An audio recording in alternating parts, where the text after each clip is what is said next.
લક્ષ્ય ન્યૂઝ, એક નજર, એક લક્ષ્ય.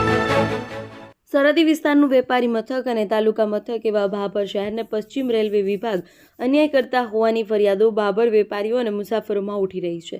ત્યારે ભાભર રેલવે સ્ટેશન ઉપર બાંદ્રા ભુજ અને ભુજ બાંદ્રા ટ્રેનને દૈનિક સ્ટોપેજ મળે તે માટે ભાભરના વેપારીઓ દ્વારા વાવ-થરાદ જિલ્લા કલેક્ટર તેમજ જિલ્લા પોલીસ વડા ચિંતન તેરૈયાને લેખિતમાં રજૂઆત કરવામાં આવી છે, જેમાં લોકોને ખૂબ જ ઉપયોગી થતા બાંદ્રા ભુજ ટ્રેન 12-9-59 ભુજ બાંદ્રા 12-9-60 ટ્રેનને રેગ્યુલર કરવા માટે માંગ ઉઠી રહી છે.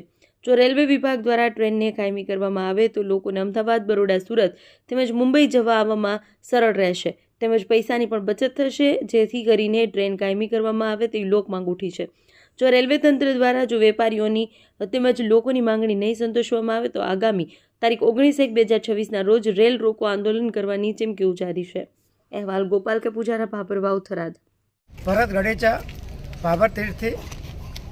આજ રોજ અમે રેલવે ડેલી સ્ટોપેજ મળે એના માટે થરાદ કલેક્ટર સાહેબશ્રીને, એસપી સાહેબશ્રીને અને ભાભર મામલતદારશ્રીને રૂબરૂ મળીને રજૂઆત કરેલી અને અમને રિસ્પોન્સ પણ બહુ સરસ રીતે અને પોઝિટિવ મળ્યો છે.